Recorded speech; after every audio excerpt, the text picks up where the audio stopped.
कुरुक्षेत्र में जब कौरवों के सेनापति भीष्म पितामह सरसैया पर थे और आचार्य द्रोण जब वीर गति को प्राप्त हो चुके थे, उस समय कौरव सेना की बागडोर कर्ण के हाथों में थी। कर्ण बहुत ही पराक्रमी योद्धा था। उसके बाणों से पांडवों की सेना हाहाकार कर रही थी।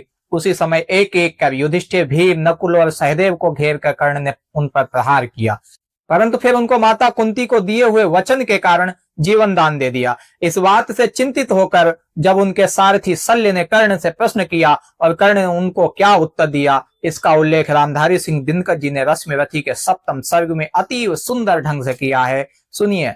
देखता रहा सब शल्य, किंतु जब इसी तरह भागे पवितन, बोला हो करवा चकित कर्ण की ओर देख या परुष वचन। रे सूत पुत्र किस लिए विकट, या काल पृष्ठ धनु धरता है, मारना नहीं है तो फिर क्यों वीरों को घेर पकड़ता है। संग्राम विजय तू इसी तरह संध्या तक आज करेगा क्या, मारेगा आर्यों को कि उन्हें दे जीवन, स्वयं मरेगा क्या।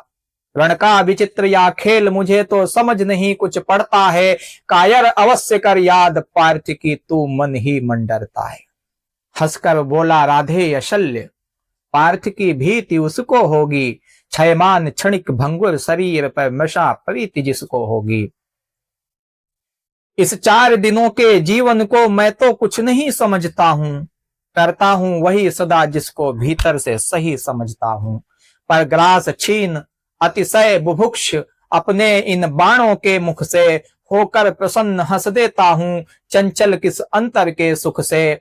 या कथा नहीं अंतापुर की, बाहर मुख से कहने की है, ये व्यथा धर्म के वर समान सुख सहित मौन रहने की है। सब आंख मूंद कर लड़ते हैं जय इसी लोक में पाने को, पर कर्ण जूझता है कोई ऊंचा सद्धर्म निभाने को। सबके समेत पंकिल सर में मेरे भी चरण पड़ेंगे क्या, ये लोभ मृत्तिका मय जग के आत्मा का तेज हरेंगे क्या।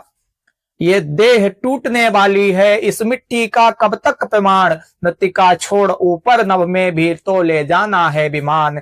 कुछ जुटा रहा सामान खमंडल में सोपान बनाने को, ये 4 फूल फेंके मैंने ऊपर की राह सजाने को। ये 4 फूल हैं मोल किन्हीं कातर नैनों के पानी के, ये 4 फूल प्रच्छन्न दान है किसी महाबलदानी के। ये 4 फूल मेरा अदृष्ट था हुआ कभी जिनका कामी, ये 4 फूल पाकर प्रसन्न हंसते होंगे अंतर्यामी। समझोगे नहीं शल्य इसको, ये करतब नादानों का है, ये खेल जीत से बड़े किसी मकसद के दीवानों का है। जानते स्वाद इसका वे ही जो सुरा स्वप्न की पीते हैं, दुनिया में रहकर भी दुनिया से अलग खड़े हो जीते हैं। क्या आपने रश्मिरथी पढ़ी है, और अगर पढ़ी है तो आपकी फेवरेट लाइंस कौन सी हैं, कमेंट में लिख के जरूर बताइएगा।